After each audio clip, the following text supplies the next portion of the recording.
One of the simple pleasures in life is to wake up on a cold, rainy day and to listen to the raindrops falling against the window or the roof while you enjoy the warmth and safety of your bed.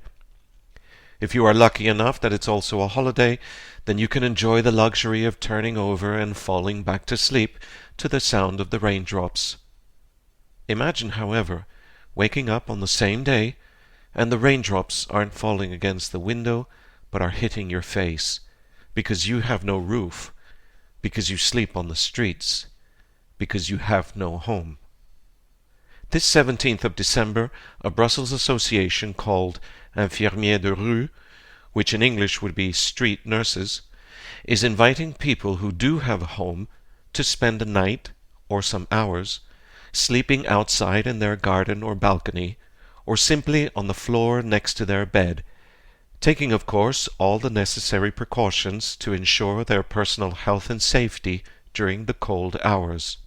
The challenge is called the Brussels Sleep Out, and it aims to raise awareness about the life of people who experience homelessness, sometimes for years. Homelessness is a very complex social problem, as we will hear in today's episode, but it cannot be solved without the heroes, like the street nurses, who, refusing to accept that it is an unsolvable problem, go out searching for the homeless to help them find a way off the street and into a home of their own. Later we will hear the story of one of these heroes.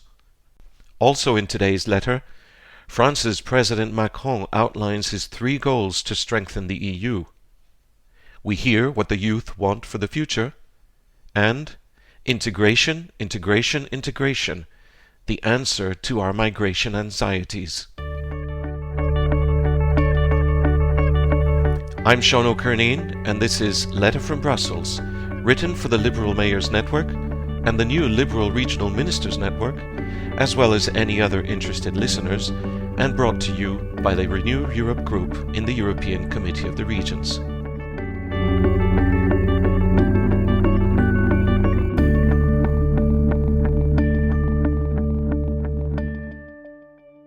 In the short video, a young woman in her early 20s is seen enjoying the simplest of pleasures, throwing a bunch of autumn leaves into the air and watching them fall. Not long after that video was recorded, Mariam Nouri Mohammed Amin climbed into an inflatable boat to cross the English Channel from France to Britain. Several hours later, the boat began to lose air and take in water. Mariam texted her fiancé in Britain to alert him, and in her message she expressed confidence they would be rescued. Instead, she and 26 others lost their lives to the freezing, cold and dark waters of the world's busiest shipping waterway. This tragedy shifted attention to the UK and France after the recent crisis on the EU's borders with Belarus, provoked by the Lukashenko regime. The President of Renew Europe in the European Committee of the Regions, François de Coster, addressed British and Irish media to say that we are not talking about statistics, but about human beings, and we should never forget who the victims are. No country can alone tackle the international criminal organizations that smuggle people. The answer lies at European level. Days later, Pope Francis visited a refugee camp on the Greek island of Lesbos, where he denounced the idea of building walls on the EU's borders. Problems are not resolved, he said, and coexistence is not improved by building walls higher, but rather by joining forces to care for others. In decades to come, one of the questions that historians will no doubt attempt to answer is why a union of 450 million people got so regularly into a frenzy of anxiety about immigration that at the very most amounts to 0.5% of its total population. As the Politico journalist Jacob Hankevella recently wrote, while it's true that Lukashenko is cynically using migrants to blackmail the EU, it's also the case that the EU is allowing itself to be blackmailed. What the anxiety about migration into Europe reveals is the lack of confidence of the European society in its ability to integrate migrants. For sure, the criminal gangs must be dismantled. The root causes that drive people around the world to leave their homes and families risking their lives must be addressed. The 27 EU national governments must agree to a true European migration and asylum system. But Europe's population is only 7% of the global population, and it is growing older. Some hope that increased childbirth will solve Europe's demographic challenge, but that is simply not realistic. Immigration is a necessity if Europe is to survive economically and socially, and Europe's anxiety and lack of confidence about its ability to integrate newcomers must first be overcome. This means there needs to be a shift of focus from walls, barbed wire, and refugee camps to integration, integration, integration.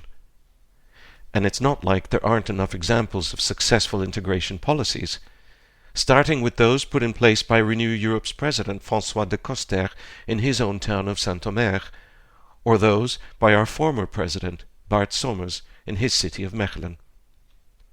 French President Emmanuel Macron also spoke to the COR about migration. But what were his 3 goals to reinforce the Union overall?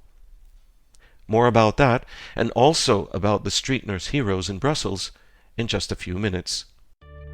First, some news in brief.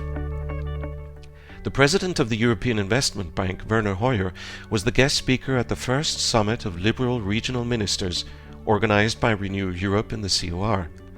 He explained that regions that use both European Commission grants and European Investment Bank loans in conjunction obtain the best results.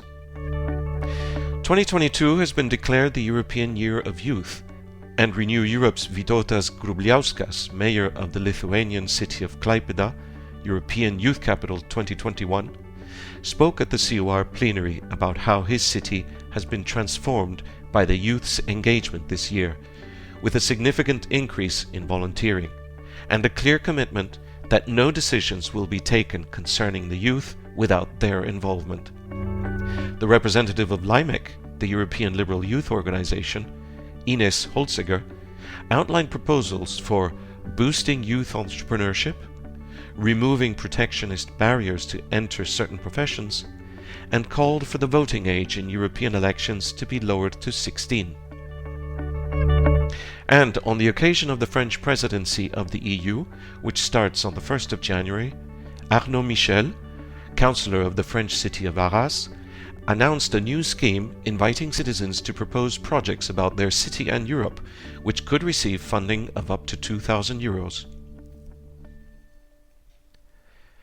It's because France is about to take over the rotating presidency of the European Union that President Emmanuel Macron, one of the leaders of the Renew Europe political family, spoke at the plenary of the Committee of the Regions to outline France's objective for the Union during those 6 months. He gave a sweeping analysis of the State of the Union, which can be watched again in full on the COR website and is well worth it.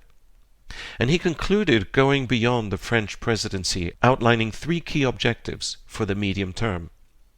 The first, to reinforce the feeling of belonging to the Union amongst European citizens, because, he said, if that feeling becomes too abstract, we will lose our citizens. And he highlighted the key role that subnational leaders have in helping with this objective. His second objective was to create a European demos, a space where citizens from across the Union discuss European affairs together, with a Union that is closer to its citizens. Finally, he spoke about European sovereignty and industrial, technological, and military independence of the Union as a guarantee to protect our democracy. Because, he said, if citizens perceive that we are vulnerable to hybrid attacks from outside the Union and cannot defend ourselves, then our democracies will disappear. Strategic autonomy was also one area of focus in a report about the EU's new industrial strategy by the Minister of South Holland, Renew Europe's Jeannette Ballieu.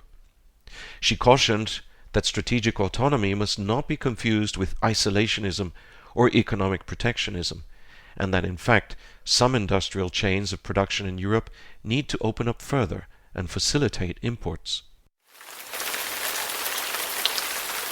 Are they the sounds of raindrops on a window, or on a person sleeping on the street?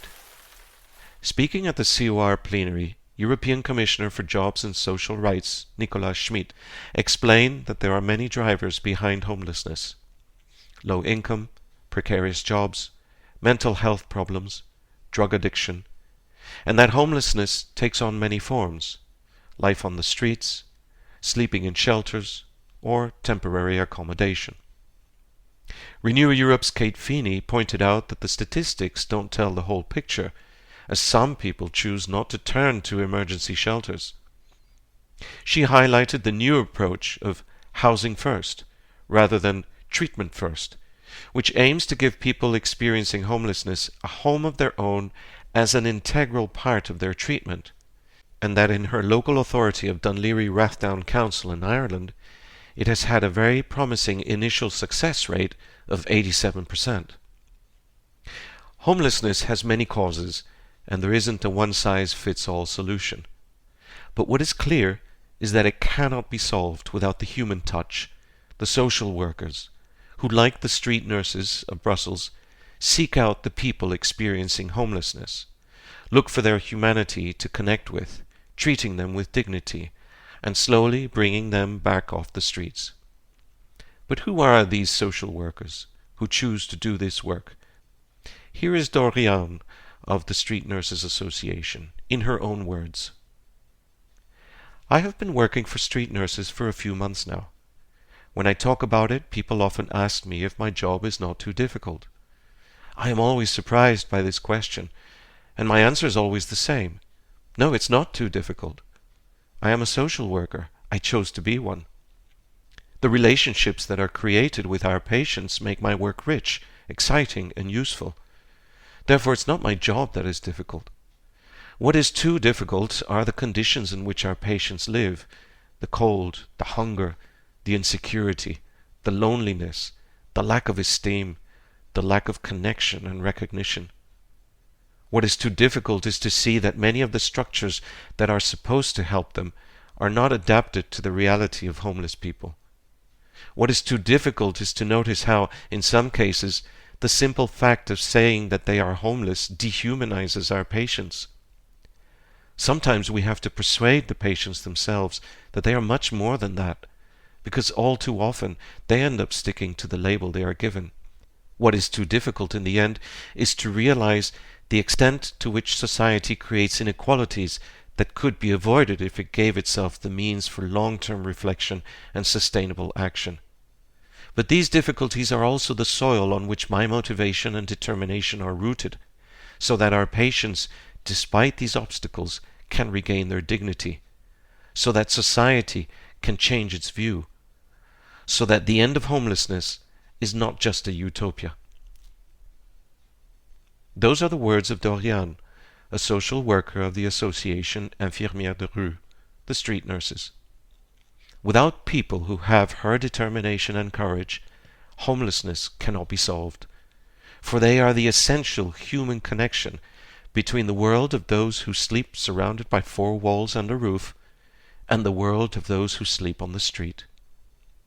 I suspect Doriane would refuse to be described as a hero, but at a time of year when people come together with their families, thinking about the year that's gone by and looking ahead to the new year, then reading the stories of the people the street nurses have helped in Brussels and other Belgian cities, the truth is that Doriane, her colleagues, and social workers like them are exactly that, heroes.